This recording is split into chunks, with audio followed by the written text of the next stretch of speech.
Take. All right, let's get the slides going. So last week we did Networking Like a Pro. That was Nahid. We're actually going through that book, Turning Contacts into Connections, on the podcasts.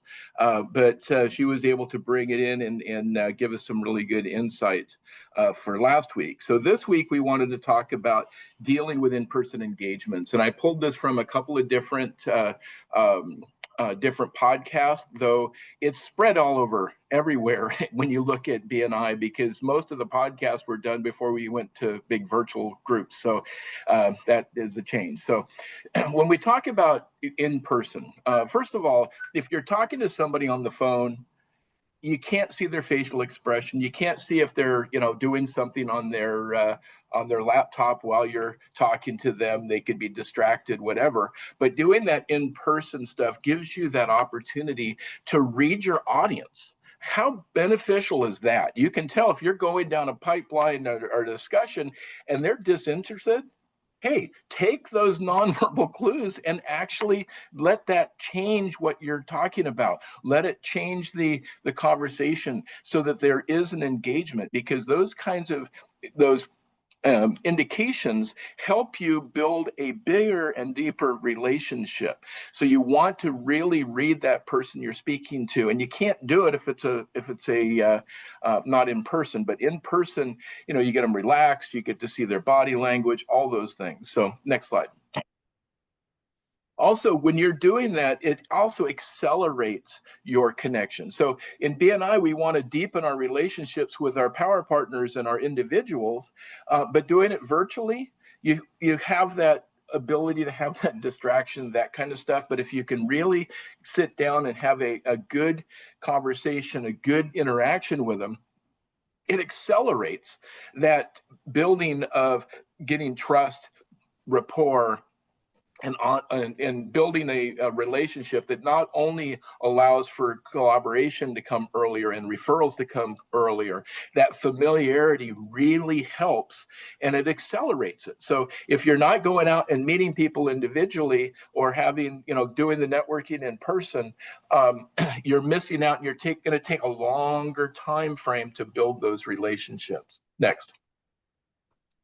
So do we have opportunities to meet? Well, obviously we have our chapter in-person social events that we do, try to do one a month, that type of thing. But there's also non-chapter events. Think about this. If you're going to a meeting that's a Chamber of Commerce meeting or whatever, and you can invite one or two other BNI members to come with you, bring them along. If you haven't had a chance to see them or haven't a chance to sit down with them, this gives you an opportunity to join with them.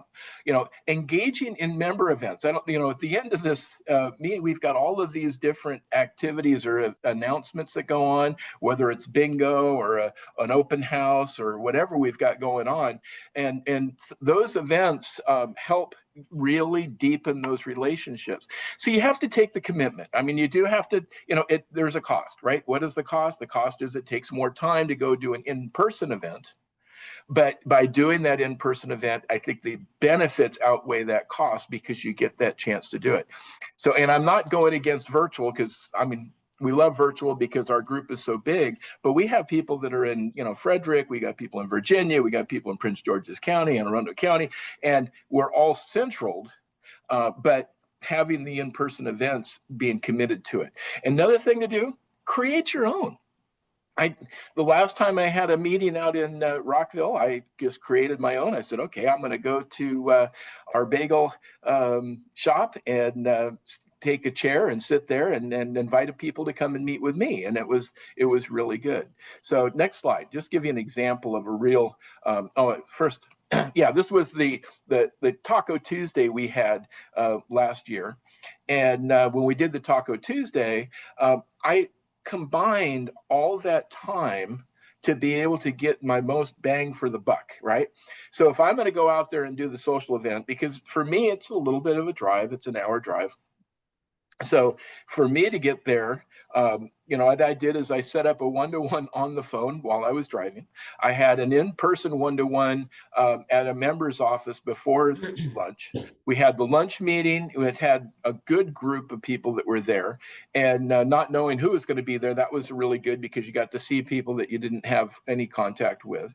And then engaging with an additional one-to-one on the way home after lunch. And then if I had follow on, I had phone calls to be able to take care of on the way home. But just doing a set day and saying, okay, I'm going to put this time really helped.